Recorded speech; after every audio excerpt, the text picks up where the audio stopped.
Hello, and welcome back to BlueHat CyberSec Academy.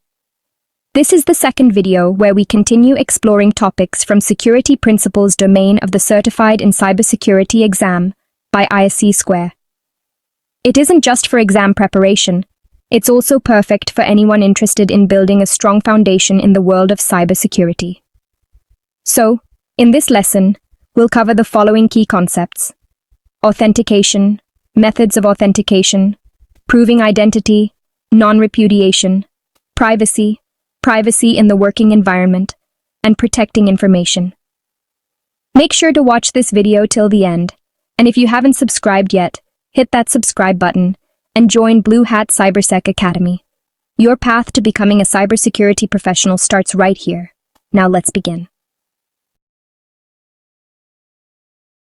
Our first topic is authentication. When users have stated their identity, it is necessary to validate that they are the rightful owners of that identity. This process of verifying or proving the user's identification is known as authentication. Simply put, authentication is a process to prove the identity of the requester.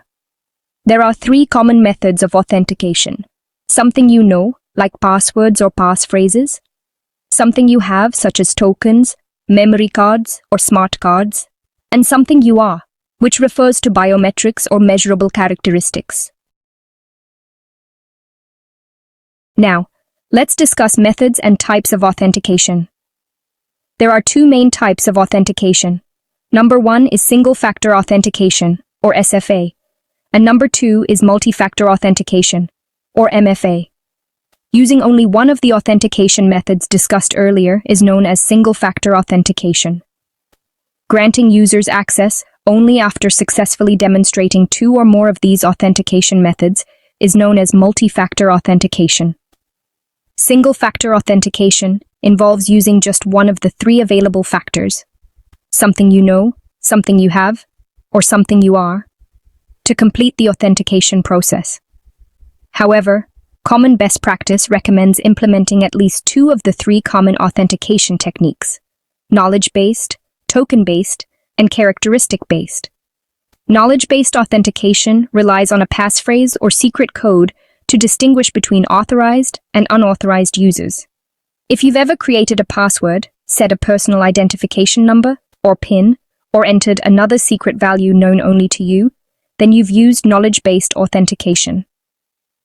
Multi-factor authentication uses two or more distinct instances of the three authentication factors: something you know, something you have, and something you are, to verify a person's identity. The problem with relying on single-factor authentication alone is that it's often vulnerable to various types of attacks. For example, imagine a help desk receiving a call requesting a password reset.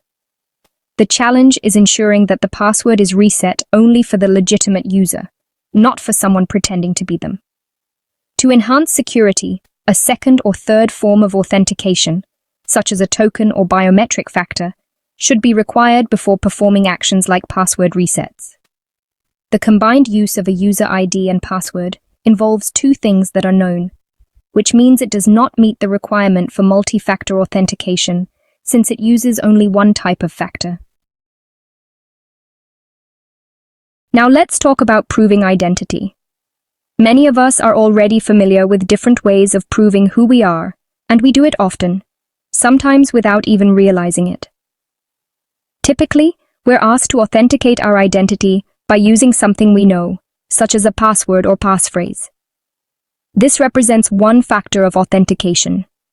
Then, we might use something we have, such as a token or card, which adds a second factor of authentication. For example, when you go to a bank and use your ATM card, you may also be required to enter a username and password or a personal identification number, or PIN. In this case, you have the card, which is something you have, and you know the PIN, which is something you know. Together, this forms one example of multi-factor authentication. Someone possessing only the card cannot access the money. Increasingly, we also use something we are, which involves biometric identification. This could be a fingerprint, facial recognition, or an iris scan, any measurable physical characteristic unique to an individual. We encounter these elements of the authentication process in our daily lives, and they add an additional layer of multi-factor authentication, enhancing both security and identity verification. So now let's talk about non-repudiation. Basically, it refers to the inability to deny performing an action, like creating, approving, sending, or receiving information or a message. It's actually a legal term that represents protection against someone falsely denying that they carried out a specific action. Non-repudiation gives us the ability to verify whether a particular individual performed a given task, such as creating or approving information, or sending or receiving a message. In today's world of e-commerce and electronic transactions, there are just so many opportunities for impersonation or denial of actions. For example, making an online purchase and then later claiming it was never made.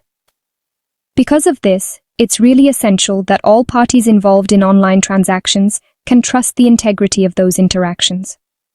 Non-repudiation methodologies are designed to make sure that individuals are held accountable for the actions and transactions they perform. These methods help establish trust, responsibility, and authenticity in digital communications and transactions. So privacy is, the right of an individual to control the distribution of information about themselves. While security and privacy both focus on protecting personal and sensitive data, there's actually an important distinction between the two. With the increasing rate at which data is collected and digitally stored across all industries, the demand for stronger privacy legislation and compliance with existing policies just continues to grow. In 2016, the European Union enacted comprehensive legislation addressing personal privacy, officially recognizing it as an individual human right. A key example of a law with multinational implications is the European Union's General Data Protection Regulation, or GDPR. This regulation applies to all organizations, whether foreign or domestic, that conduct business within the EU or with individuals located in the EU.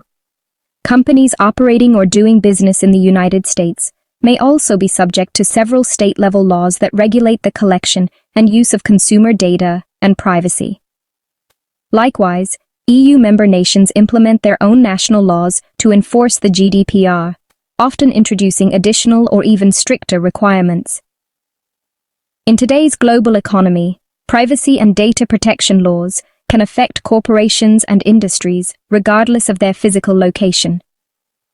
Global privacy is an especially critical issue when addressing the collection, handling, and security of personal information. Multiple laws define privacy and data protection, and these regulations are regularly updated to keep pace with evolving technology and risks. However, simply having protective security measures in place is not enough to meet privacy compliance requirements.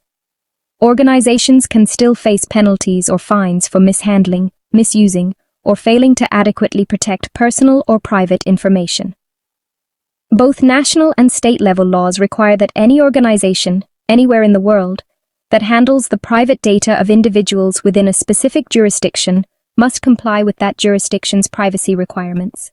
Therefore, it is essential for organizations to have a clear understanding of how these laws apply to their operations and ensure that their privacy practices remain compliant.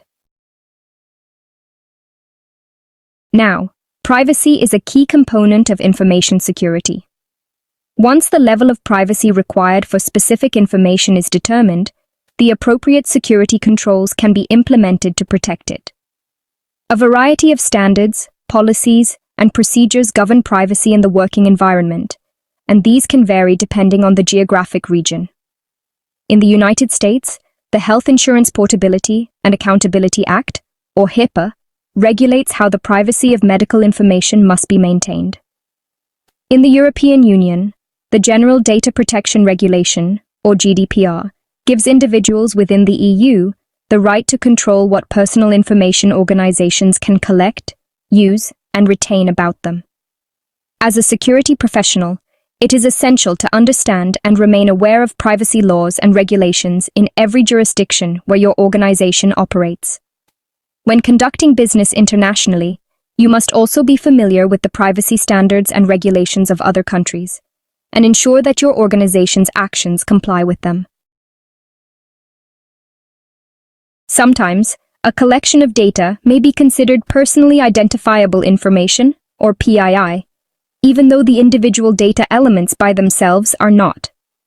For example, a date of birth alone may be shared by many people, and, on its own, is not considered PII. However, when combined with a name or another identifying detail, it can significantly narrow down the group of possible individuals, making it personally identifiable. Cybersecurity professionals have the responsibility to protect many types of organizational data, as well as personal information.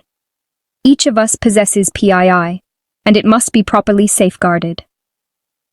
The three elements of the CIA triad, confidentiality, integrity, and availability, are present in our everyday lives. The next time you visit your physician, open your email, or check your bank account balance, take a moment to consider how the people entrusted with that data ensure its protection. This mindset, understanding how information is secured and maintained, is an essential part of becoming a cybersecurity professional, and it will continue to develop as you progress in your cybersecurity career. That's it for this lesson. Thanks for watching. Don't stop now, keep the learning going and check out the next video in the series. If you haven't already, make sure to like, share and subscribe to BlueHat CyberSec Academy.